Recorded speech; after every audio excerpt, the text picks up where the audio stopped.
Back in 6th grade, I was in a large group of friends. I felt out of place, but I didn't want to accept it. It's never been easy for me to make friends, so I tried to hold on to these people for as long as I could. And I tried everything to make them happy. I tried to solve unnecessary arguments that had nothing to do with me, only to make things worse. It soon got to the point where I was helping them with their assignments, later falling back on my own. Lower scores, late submissions, the whole package. Before you know it, it's the last day of school. In the middle school where I come from, that means it's time to hand out academic excellence awards. All the awards, math, science, even art, went to everyone. Except me. That entire year, I was what we can call a people pleaser. It was as if my mind were an overloaded backpack full of everyone else's notes, books, and emotional burdens, weighing me down so much that I couldn't move on. People pleasing is a dangerous habit that can destroy you mentally and even physically. According to a 2022 YouGov survey, 48% of Americans would consider themselves people pleasers, whereas 42% of Americans think others would call them one. Today, let's first discuss the cause of accumulating such an immense weight. Then, let's explore the drastic physical and mental costs of carrying it. Finally, let's learn to lighten the load and move forward and remove ourselves from such a cycle of stress. A people pleaser is a person that puts others' priorities to the top of the list, pushing their own necessities to the bottom. Many of us would come across at least one such person like this in our own lives. It could be the classmate that always said yes when you asked them something, or the colleague that never said no whenever asked a favor. People pleasers tend to have a difficulty saying no, over-apologize, feel responsible for others' emotions, and tend to conform. 92% of survey respondents claim to do at least one of these things on a regular basis. Now, why would a person opt for people-pleasing?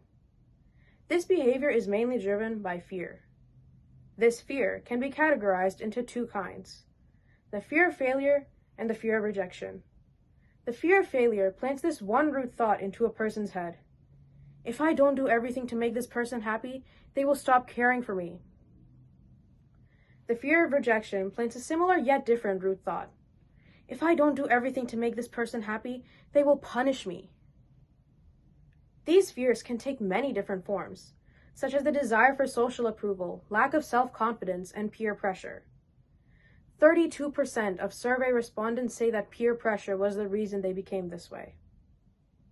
People-pleasing can also come from people wanting to avoid uncomfortable situations. If you agree with everyone for everything, why would there be a need to cause arguments or fights? This can also come from childhood experiences, such as having a parent or a relative whose love seemed conditional. This behavior can come with many dangers. It all starts with a thought. We people pleasers have this constant thought that we're not good enough, that we'll never meet everyone else's standards. This makes us do more and more work for others, leaving us with little to no time for our own. Soon, people will see how helpful we are and give us more and more favors, knowing we can't say no. All this work gets us stressed. We know stress is bad. It can increase your heart rate, weaken your immune system, and make you more prone to heart disease and diabetes. In simpler terms, all this stress can get us sick. Now our attitude changes. We start to blame others. We snap at friends and colleagues, even though it was our decision to take all the burden. We develop a passive-aggressive behavior, sometimes anger or rage. When I was in this friend group, I realized that I developed a short temper that became hard to control at times. This can get in the way of forming true relationships, since no one knows who you really are anymore. This can make a person feel lonely inside, and lead to many different mental health disorders, according to the National Library of Medicine. No one wants this to happen to them, I'm sure. That's why it's important to learn to lighten the load. The first step is to empty out our backpacks and start fresh. We need to understand that we have been using this time in our lives for others and not for ourselves, and this time will never come back. The next step is to go through all of those notes, books, and folders. prioritize our needs. You are your number one priority. Your work should be towards the top of the list, not the bottom. Your backpack is for your own work. Everybody else has their own.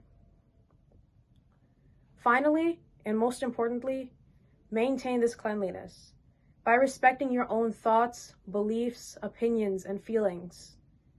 They matter the most. Don't change them to fit in with others. Just be yourself. Everyone else is already taken. People-pleasing is much more common than you'd think, and once you start, it gets hard to stop.